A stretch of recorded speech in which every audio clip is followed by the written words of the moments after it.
buhay ko before V-Mobile, isa lang akong estudyante noon. Kakagraduate ko ng high school, then isa rin akong musician, isa rin akong orchestra member.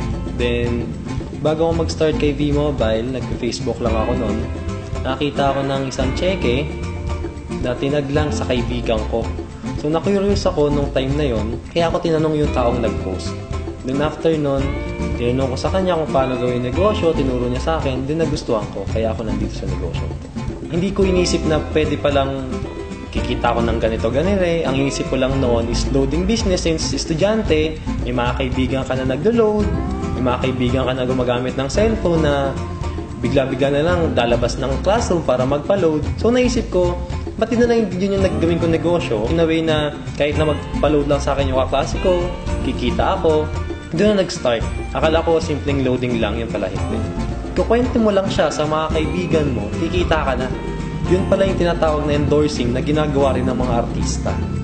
Nung nagsimula ako sa negosyong to, maraming rejections syempre dahil hindi ko pa inaral yung negosyo nun dahil na-excite ako kumita. Pag ikaw pumasok sa negosyo, isipin mo kagad kung ano yung kikitain mo. Pero mali pala. Ang ginawa ko, lumapit ako sa mga mentor ko. Sila yung nagturo sa akin kung paano gawin yung negosyo, kung paano yung tamang diskarte at sobrang dali lang pala. Naitulong sa akin ni V-Mobile, since estudyante pa lang ako, hindi naman ako yung sobrang full-time sa negosyong to. Part-time lang siya, pag may free time ako, gagawin ko siya.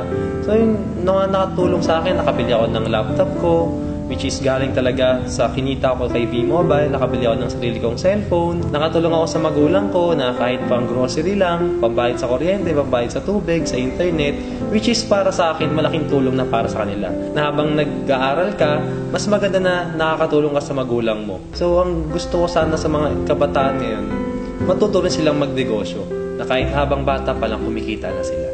Nabago talaga yung lifestyle ko. Yung mga hindi ko nakakainan dati na mga restaurant, nakakainan ko na. Madali na rin ako makapag-approach sa mga tao, hindi na ako masyadong mahihain tulad ng dati.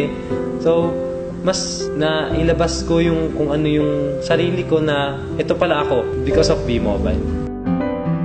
So, sa mga estudyanteng tulad ko, huwag yun ang pangarapin na maging empleyado habang buhay. Dahil hanap buhay yun. Dahil dito sa V-Mobile, hanap pangarap ang gagawin natin dito.